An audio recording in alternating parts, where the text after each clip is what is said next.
Bonjour les amis et bonjour à toutes et à tous.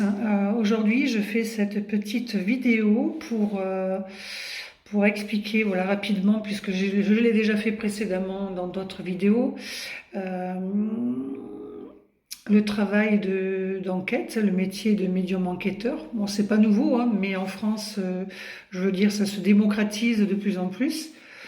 D'où il faut rester aussi extrêmement vigilant par rapport à cette ouverture-là, sur la démarche de vouloir faire ce métier. Euh, alors pour moi, me concernant, ça s'est passé en 2019, il y a 5 ans maintenant, où on m'a demandé, mes guides respectifs m'ont demandé de rechercher une personne disparue.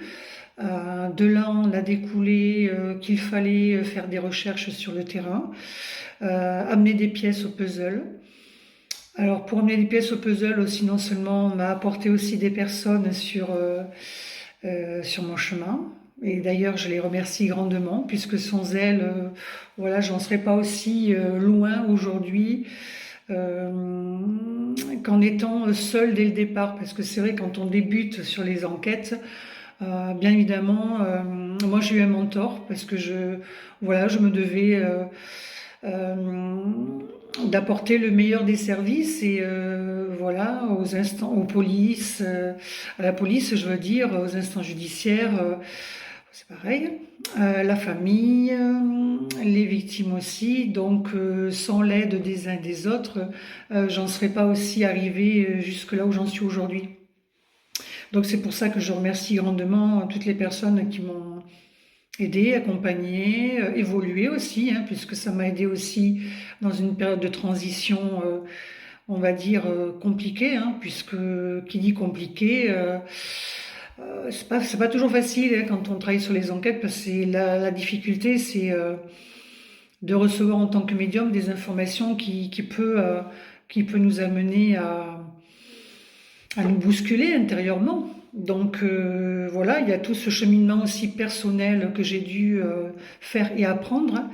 Euh, voilà, pour nous forger aussi, pour me concernant, me forger voilà, une carapace, de faire en sorte que les situations, les événements présents ou même à venir ne m'impactent plus de la même manière.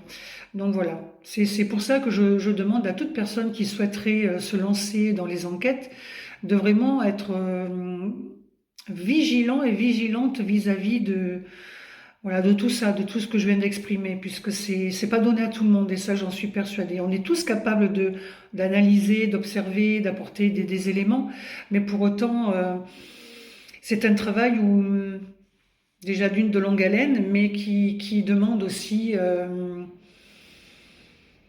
d'avoir une certaine résilience. Voilà, parce que la résilience, ça permet aussi de passer par-dessus certaines situations et au niveau des émotions aussi. Donc, si vraiment vous voulez vous lancer dans ce métier, faites vraiment très très attention à ça. Voilà. Parce que des personnes résilientes peuvent tout à fait se relever, mais d'autres pas. Voilà. Puisque j'ai eu sur mon chemin des personnes qui ont été, comment dire, pour pas citer de nom, hein, qui ont vécu des situations compliquées. Donc voilà, c'est pour ça, c'est vraiment, je pense que j'en suis certaine, il vous faut, tout comme moi, un mentor, parce que moi j'ai eu un mentor pendant 2 ans, et ce qui m'a aidé aussi, voilà, à grandir, et puis à prendre confiance en moi surtout, parce que ça c'était pas évident pour moi. C'était difficile dès le départ dans mon apprentissage, parce qu'on va dire, en fait, quand on vient expérimenter notamment une mission, mais ce qui m'est donné de faire sur Terre, euh, on n'a pas la confiance dès le départ, on n'a pas la certitude d'avoir juste vrai, donc je me devais, voilà, d'en informer ce mentor et de savoir, voilà, ce qu'il en pensait. Et jusqu'au jour, ben, il m'a dit, Sandrine, fais-toi confiance, tu as juste, tu as toujours juste, toujours. Bon, jusqu'à preuve du contraire, hein, mais à ce moment-là, il m'a dit, voilà, fais-toi confiance, Sandrine, et vas-y. Donc oui, voilà, depuis 5 ans, voilà, j'essaie de me faire confiance. On ne peut jamais être sûr à à 100%. Donc ça aussi, il faut être vigilant par rapport à ça. Il vaut mieux émettre toujours des soupçons que des accusations. Donc j'ai appris ça aussi en travaillant sur le terrain et de par les personnes que je suis amenée à aider et rencontrer sur mon chemin. Euh, donc voilà, si vous êtes intéressé, pourquoi pas, à me rencontrer et pourquoi pas être votre marraine, votre mentor, essayer de vous accompagner au mieux. Pour moi, c'est une... Quand on parle de succès, j'aime pas ce mot-là. Moi, je parle plutôt d'accomplissement. Voilà, je pense qu'une âme, pour s'accomplir, elle doit avoir toutes les armes en elle et faire en sorte d'évoluer aussi par elle-même. On peut apprendre des autres, on peut évoluer, bien évidemment, il ne faut jamais copier, mais on peut, on peut regarder, on peut, comment dirais-je, euh, ah, perdu le mot, ça y est. Euh, bon, bref, vous avez peut-être, vous, le mot pour la suite, s'en inspirer, voilà, merci. On peut s'en inspirer, mais le but, c'est aussi de trouver sa propre méthode. Voilà. Moi, ma méthode, ça a été dès le départ en fait, j'ai été formée au pendule. D'ailleurs, je remercie grandement Sébastien Masse, qui a une entreprise sur Bordeaux, qui est l'entreprise Tantrika Zen. Voilà, je le remercie grandement de m'avoir formée aussi au pendule, d'avoir pris cette confiance en moi aussi. Euh, bon, je suis aussi médium canal, hein, la canalisation aussi, ça vient pas comme ça non plus dès le départ.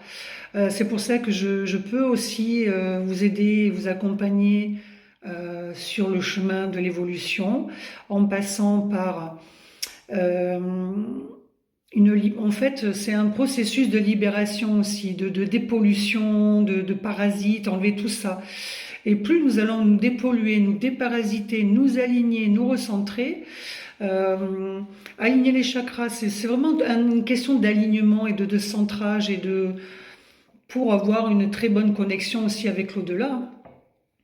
Donc j'invite celles et ceux qui sont intéressés à me consulter, à venir me voir, et puis pourquoi pas les aider sur ce chemin de libération, et qui est de libération, de transformation.